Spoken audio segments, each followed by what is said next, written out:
بالله من الشيطان الرجيم بسم الله الرحمن الرحيم رب اشرح لي صدري ويسر لي امري واحلل عقدة من لساني يفقهوا قولي. عوام د دې خبره په انتظار باندې وو چې مناظره چې کومه دلته انعقاد دارالافتاء کې شوی و، زه ټولو نه اول د مفتي ندیم محمودي صاحب او پیر مفتي ګورعلي شاه صاحب شکریا هم ادا کوم او دوی دواړو نه ډېر خوشحاله یم چې ډېر پر امن ماحول کې دغه مناظرې انعقاد په دارالافتاء پېښور کې وکړو، کامیابه مناظره یې وکړه. د هغې باندې فیصله څه راغله، د هغې معنا او مطلب څه، خلک عوام د دې انتظار کوي. خو دې نه مخکې تمهیدي څو مختصر شانتې خبرې کوم چې د دې مناظرې انعقاد ولې ضروري و. بعضې خلک وایي چې خلک سپوږمۍ ته وختل او اسمانونو ته وختل او ملیان یا مناظرې کوي په یو بل سره. نو هغو له خو لنډ جواب مختصر دا دی چې علماء کرامو کار دا دی چې احقاق حق به کوي، مسایل کې به تحقیق کوي، یو بل سره مناظرې کوي، امن په ماحول کې دا د علماء کرامو کار دی. او چې کم خلک اعتراض کوي چې خلک اسمان ته وختل یا سپوږمۍ ته، هغه خلکو دا عصري علومو والا کار دی. هغه خلک د اسمان ته خیږي، څوک سپوږمۍ ته خیږي، هغو باندې موږ اعتراض نشته. کله عالم سړي داسې چاته نه دی ویلي چې څوک اسمان ته خیږي لګیا وي، عالم ورته ووایي چې وګوره دلته مسله پاتې ده، د کراماتو مسله لا پاتې ده او ته اسمان ته خیږي. داسې اعتراض خو په عوامو باندې موږ نه دی کړی. نو عوام دی په علماء کرامو اعتراض نه کوي او علماء کرامو دا کار دی چې احقاق حق به کوي، مسلې وضاحت به کوي. دغه مسله ډیره ضروري وه، دا متعدي مسله ده، دې نه نوره مسایل راوځي چې کرامات د اولیاء کرامو دا اختیاري دي او که غیر اختیاري. فیصلې ولا فیصله کول خبره زه اخر کې کوم چې کوم باندې فیصله وشوه، خو لیکن ټولو نه اول زه د دې لږ تفصیل عوامو په لهجې کې وایم چې عوام پې پوه شي. په دې اصطلاح علمي اصطلاحات نه استعمالوم. نور علماء کرامو طلباء کرامو دا مناظره کتلې ده، هغو ته پته لګي په دلایلو باندې پوهېږي چې دلایل کم طرف ته وو، کم مضبوط وو، کم مضبوط نه وو. په دې باندې علماء کرام طلباء کرام ښه پوهېږي. بعضې خلک وایي چې د مناظرو نه څه فایده نه راوځي، ثمره یې نه راوځي. هغه زمونږ مناظرین چې کم دي، زمونږ چې کم مناظرې دي، هغې فایدې او ثمرې راوځي. هغه چې کمې فرقې دوالا چې کمې دي که نه، باطلې فرقې چې کمې دي، هغو سره مناظرین نشته.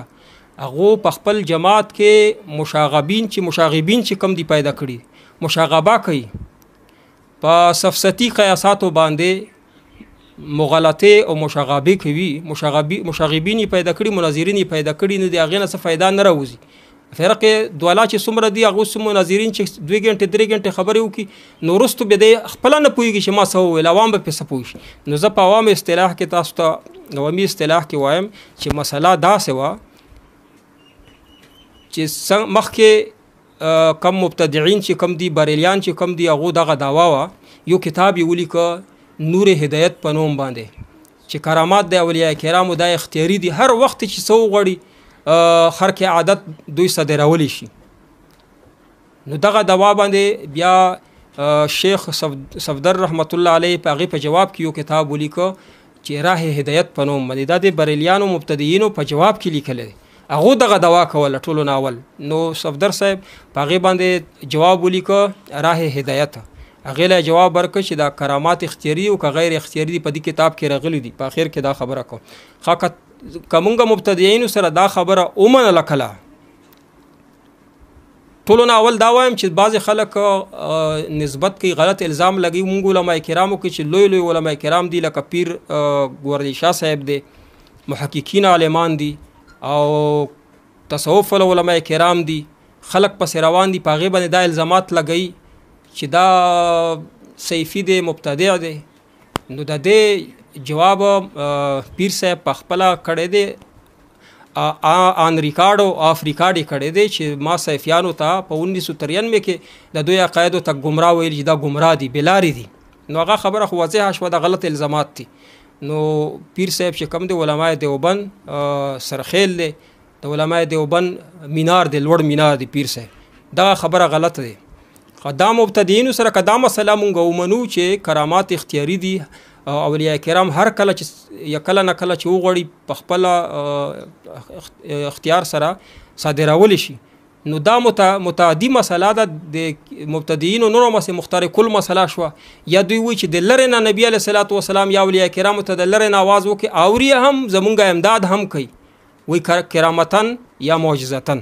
نو دا ټولې مسایل به ورسره منې د 15 مسایل دي چې هغې کې اختلاف دی مونږ د مبتدیینو سره چې دا مسله ومنې د اختیاري ولا مسله نو د نوره مسلې به ورسره منې. د دې مسلې مطلب دا دی اختلاف دا دی چې مفتی ندیم صاحب تاسو دلایل به اورېدلي وي د علماء دیوبند د اهل سنت والجماعت عقیده دا ده چې کرامات د اولیاء کرامو په دې کې د اولیاء کرامو نه کسب شته نه فعل شته د الله پاک په اختیار سره په اراده سره په فعل سره دا د اولیاء کرامو په لاس باندې الله پاک صادروي د لپاره چې اولیاء کرامو عزت جوړ شي تکریم وشي د لپاره وي.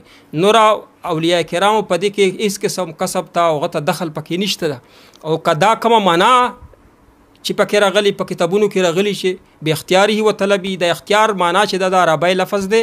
مفتی ندیم صاحب په خپل مناظره کې تاسو 12 جوابونه د دې لفظ وکړ. د شیخ ادریس صاحب هم جواب وکړ. نور علماء کرامو نه جوابونه وکړ چې اختیار په دې معنا سره ده چې معنا د دې طلب او چاهت معنا کوي خواهش معنا کوي دغه معنا ده. دا معنا نه ده چې ولی چې کله وغوړي په خپل اختیار سره صدرول شي. د ولی په دې کې هیڅ قسم کسب او فعل پکې نشته. دغه مطلب یې دا دی. دا معنا نه دی چې اختیار لکه مونږ په اردو یا پښتو کې اختیار معنا دا کوو چې ولی ته اختیار حاصل. یو مثال عام خلکو ته زور کوم چې یو وزیر وي یا یو افسر وي په هغې باندې زه یو کار کوم نو هغه ما د پرکارو کې خو په هغه باندې ما دومره اثر وي چې څه ورته وایم زما خبره مني. ما ته 100% پته دی چې دغه افسر زما خبره مني زما په ده باندې اثر دی. نو چې کله زه درته ووایم چې دا کار وکړه هغه کار دغه افسر وکړي نو زه داسې نه شي بیا خلک داسې نه شي دا کار مفتي صاحب وکړه زما په طلب باندې زما په خواهش باندې دا افسر دا کار کړی خو ما خو نه دی کړی که نه افسر کړی. نو دارنګې ولی که یو شی طلب کی طلب یې وکړي خواهش یې وکړي نو خوښ یې کړي چې یو هغه کرامات ته صادر شي الله پاک صادر کړي نو د دا معنا نه ده چې دا ولی په دې کې کسب دی یا پکې فعل دی. نو هغه پکې اختلاف په دې خبره باندې و. بیا وروستو یو دا دی چې ځنه خلک وایي چې دا دومره اختیار خو انسان سره شته او په تحت الاسباب کارونو کې شته لکه الله پاک ماته په دنیوي امورو کې تحت الاسباب داسې ویل چې یو بوټی دی که نه یو ونه ده هغې ته زه لاس ورکړه هغه وخوځوم. دا خوځول زما په اختیار کې الله را کړي دي او د دې نه میوه را غورځول چې موسم ولا میوه وي هغه زما په اختیار کې دا الله پاک اختیار را کړی دی. خو لیکن په خرق عادت کې ما فوق الاسباب چې اسباب پکې نه په هغې کې انسان ته څه هغه نشته پکې کسب او فعل پکې نشته او طلب دی وکړي دعا دی وکړي خواهش دی وکړي نو الله پاک خوښه دی چې کرامات صادروي او که نه صادروي. دې نه بعد دغه مسله باندې د مفتی صاحب او د پیر صاحب مکمل طور باندې اتفاق راغی. اتفاق په کومه فتوا باندې راغی دارالعلوم دیوبند فتوا ده چې لاندې کمنټس کې به تاسو وګورئ په هغې کې د هغه لیکلي دي د شیخ صفدر صاحب په حوالې سره دغه فتوا دارالعلوم دیوبند والا چې کوم علما کرام دي هغو هم د مسله دپاره د راه هدایت کتلی دی د صفدر صاحب کتاب نه فتوا ورکړې ده هغې مطابق یې ویلي دي چې اختیار دغه اختیار ولی ته نشته پکې نه کسب شته نه فعل شته او چې کم لفظ استعمالیږي نو دا چې اختیاري ځنه کرامات اختیاري دي هغه لفظ معنا او مطلب دا دی چې دینه خواهش مراد دی طلب تر مراد دی دغه اختیار ته نه دی مراد چې کوم موږ په پښتو کې وایو یا په هغه کې وایو. نو په دې باندې دواړه علما کرامو چې زموږ دواړه د علما دیوبند مشران دي مفتی ندیم صاحب دی او پیر صاحب دی دواړو په هغې باندې دستخط وکړو چې دغه فتوا باندې مونږ اتفاق راغی. نو کرامات اختیاري دي او که غیر اختیاري دي په دې باندې تاسو دلایل هم واورېدل په دې باندې تاسو چې کومه فیصله وشوه په کومه فتوا هغه به تاسو لاندې کمنټس کې وګورئ. نو دې باندې فیصله وشوه دې نه بعد چې څوک په دې باندې کمنټس کوي یا په دې کې مشاغبې کوي پکې مغالطې پکې کوي یا تعبیرات یې غلط پیش کوي نو دې به د علماء دیوبند سره هیڅ قسم د دې خلکو تعلق نه وي. دا به یا پنجپیریان وي یا به سیفیان وي چې علماء دیوبند په منځ کې تنازع پیدا کوي. او دواړو فریقینو ته زما درخواست دا دی چې په دې مسله باندې بیا نه کمنټس وکړي نه پوسټونه وکړي دا خو تاسو خلک را که نه خلکو ولیده تاسو ولیدله تاسو دا مسله حل شوه نو آینده په دې باندې کمنټس یا پوسټونه مه کوئ. او چې چا ولا شاګردان غلط کمنټس کوي نو نسبت بیا استاد ته کېږي ښه آی ډي چې کلاو کې چې غلط کمنټس چا کړی نو پته لګي چې دا د چا شاګرد دی. نو مهرباني وکړئ کم شاګردان دي غلط کمنټس مه کوئ. ستاسو کنځل او ستاسو بدرد د دې هغه چا ته کېږي نسبت ستاسو استاد ته ستاسو مفتی ته ستاسو پیر صاحب ته کی د نه ځان بچ کړئ په دې ډېر بد لګي. نو دا مسله باندې آینده د پرهیز قسم کمنټس ما کوي قسم پوسټونه ما کوي دا مسله ختم شو. مخکې چې څومره مسایل دي هغه د پر توجه وکړو. خو بل خبره اوره دا مسله ډېره ضروري و په دې کې ما دلچسپي خپل اخیسته او د مفتی عبید الله بجوړي صاحب دا په هر میدان کې چې کله علماء دیوبند اختلاف کله راغلی دی پیش وی کوشش کوي چې علماء دیوبند سره جوړ کړم او محمد رحیم محمودي صاحب دوی ډېر کوششونه وکړ چې دا مسله حل شي اختلاف ختم شي علماء دیوبند کې اتفاق راشي. یعنی عبید الله بجوړي صاحب ماته یو هفته مخکې کال کړی چې دا ندیم صاحب او دا فاروقي صاحب نجیب الله فاروقي صاحب چې کوم وړو کې شانتي اختلاف ته معمولی غرفش خو هغه نه مخکې چې مونږ پکې خبره کوله نه مخکې الله پاک یو نیک بندا پکې راغی مسله ختم کړه. نو عبید الله بجوړي صاحب هم شکریا ادا کوو چې هغه هر میدان کې د علماء دیوبند په منځ کې اختلاف راشي نو د ختمولو کوشش کوي.